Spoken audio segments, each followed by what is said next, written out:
Welcome, of course, to an episode of Opinionated. I am your host, Resla, and I hope that you guys are having a pretty dope evening. I hope your day has been pretty damn good. Let me take these off. Let me take off the intellectuals right now.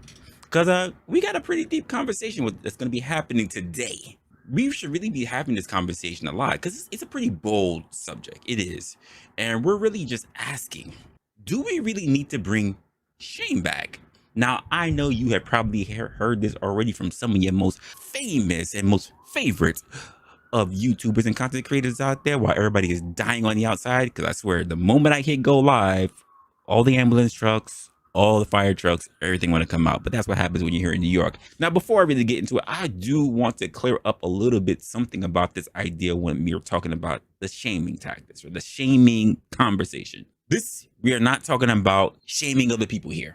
That's not the conversation that we're having. We're just really taking a look at the idea of shaming when it comes to society in general. Because once upon a time, shaming was a big deal. It really, really was.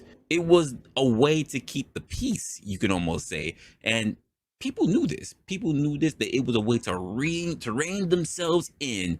But nowadays, shame seems almost like it's taboo. Don't get me wrong. Don't get me wrong. Acceptance is good and all. It really is. I can't help but wonder, did we throw something valuable out in the process? It makes me really think about that. Let's talk about a little bit of the past to the present. Let's just say that. Let's jump into the history of how we came to this whole thing when it came to shame. Now, in ancient societies, shame was foundational. It really was. I think back to the tribal communities or the smaller towns. Let me put it that way. The smaller town where your reputation was everything. I think we're all old enough, even if you're a very young guy, maybe you've heard of it, but you haven't necessarily seen it.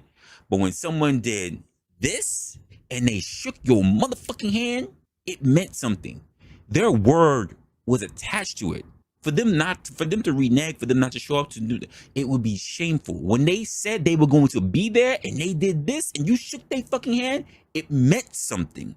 They were there. Don't even get me. It was worse. Spit on the hand? Absolutely. By hell or high water, they had to be there. Reputation was everything back then. And if you messed up or you went against the quote rules of the community, you were shamed. And for some reason, depending on where you were, if it was a business industry, you were shamed pretty much in private, but at the same time, you had a very nasty stain on your reputation for being the person who won't deliver on what they state that they would be there for. At least when it comes to family and cultures, what used to happen is that they would also shame you, but it was an act that was done in quiet. It was this invisible barrier, you could say, to keep out that bad behavior. It was used to keep people in check, and sometimes it really took care. Keep in mind, to a lot of people, they didn't like it. It was considered harsh, you could say that. But of course, when it came to people, it often kept people on track without the outright needing of huge punishment. It was a good way to rein people in. You can even look at it in terms of just how people want to move in general, in terms of a culture, or just how people want to move in terms of fear. You didn't want to do something. You didn't want to shame somebody. You didn't want to mess up your name. You didn't want to mess up everything that somebody else had already built for you to actually have.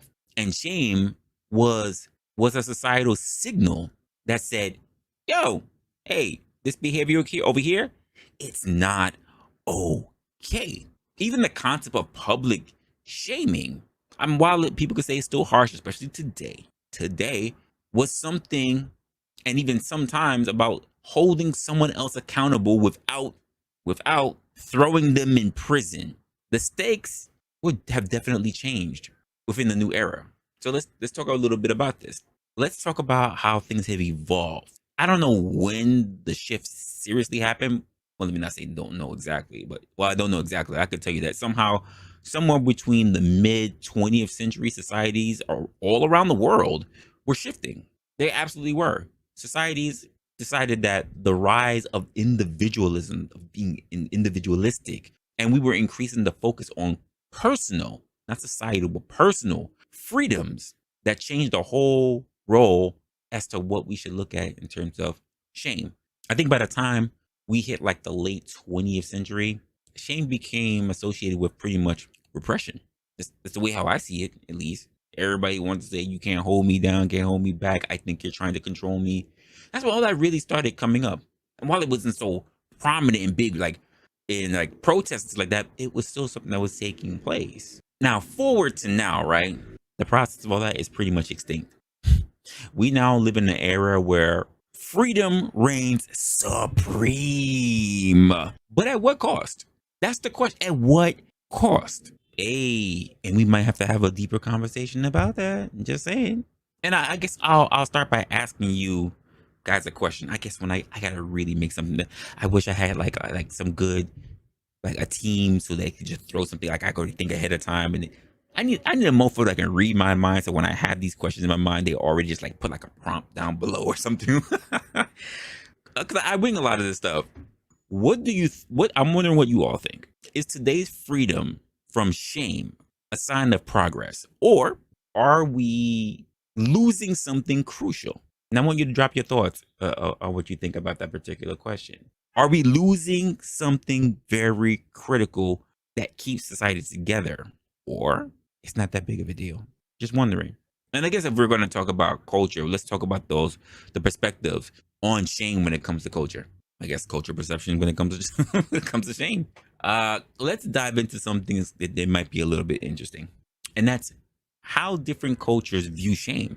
When I'm thinking about it, I'm immediately thinking of in Asian cultures, for instance, the idea of saving face.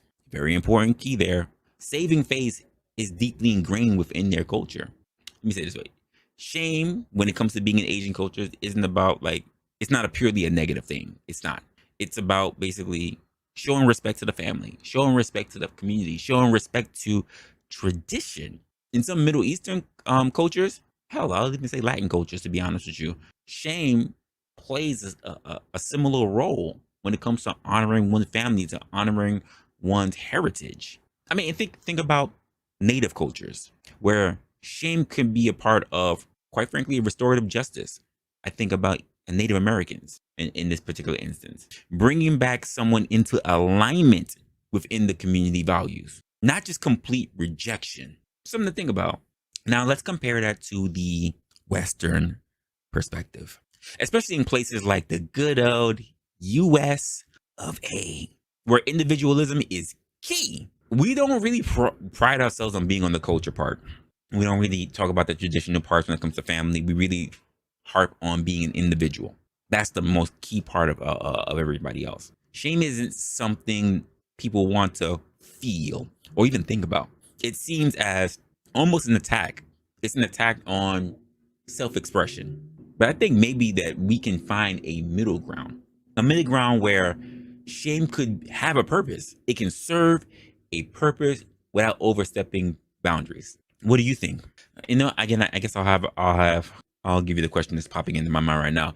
If you've lived in, or if you visit a place with different cultural attitudes towards shame, what were your experiences? And how did they differ from what we see today? I know some of you guys are well-traveled. I know plenty of you guys are on the opposite side of the pond, so you definitely have your own perspectives. Given what exactly are the cultural differences and attitudes that you see? Because we have people that's in the US, we have people that's in the UK. How do you see it so different from how we see? Well, and even I'll even extend it a little bit from how you saw it in the 20th century, from what you learned about the 20th century to what we see now in the 21st. How different it is. The thought. I'm wondering. You said bring back the stockades. No. Oh man. We're in a more civilized society. So I don't see a place where it's like a stake in the mud and people are just there. It gotta be something like, damn, and what do we like? Let's just say I'm here in New York, right? Do we just set that up like down in Wall Street? Like, where do we put the stockade blocks at? Do we put them right there in front of the towers, in front of the Freedom Towers? Is that what we do? Where would be a good place? Or do we have like a big central area in every borough? You know what? The courthouses. If you're here in New York, we have stockades always in the front of courthouses. How about that? Yeah. I mean, I don't think people are gonna be throwing tomatoes and shit anymore, but that might work. That might work. Just have a digital plaque, like a touch screen of how like you see at McDonald's now, but instead it just lists all their charges, all the shit that and they just have you just in the stockade block. I don't think anyone's gonna throw a fruit anymore. Maybe you can walk by, like slap a motherfucker. I don't know. Good now, and now we gotta pay for security to be there because security gotta be the one to make sure that they don't go too far. I don't know. Not damn it. Sash question. You got me thinking a little bit more about this. That sounds kind of good though. I'm not gonna lie. Not gonna lie. You said you don't need any of the shame stuff. You don't think that shame is necessary, my guy? You said you had nothing great from a cat. Listen, I don't know. Listen, let me just say this, Uncle Fatty. Some of the most shameless people that I've run across are former Catholics. But that's just my experience. That's not everybody's experience. I'm not saying that you had thigh-high leggings. No, sir. Not you. You are an honorable Catholic. So I'm not going to say it was you, sir. Not at all. He mentioned people being canceled. And so I guess I'll mention the whole point about cancel culture, right? Because here's a hot topic that it's hard to ignore. We all live in an age right now where cancel culture is the thing that is prominent. Con was talking about people who are being canceled. That brings up the thought of cancel culture, because we all have been in the age now where we can all recognize what cancel culture is. Even some of the most earliest of Gen Z can understand what cancel culture is now. And some people say it's like shame on steroids. I gotta ask, is that really the same thing? Just to be honest with you, because I think there's a big difference. Because I think old school shame was more about personal or community standards. Cancel culture doesn't seem to be that way, folks. Cancel culture, on the other hand, tends to be more about public trials, especially on social media. You know, I gotta come for social media, especially on social media. It's relentless. We've seen it. And it's often about mistakes, about one mistake, to be honest with you. It doesn't focus on a plethora of mistakes. It doesn't look at someone's entire rap sheet. They focus on one particular thing rather than an actual pattern of behavior. And cancel culture feels final, if you ask me. It really does. It leaves almost no room for forgiveness. It leaves no room for growth. It's just boom. When I think of shame, I think of traditional shame. When I think about the contrast, the difference, it's more internal. It encouraged people to reflect on their behavior and actually improve. It didn't necessarily ruin your life. And you know what? Perhaps cancel culture, or rather, I should say, cancel culture's intensity is part of the reason why people are so afraid, or rather, they're so wary of the aspect of shame altogether. Just a thought, though.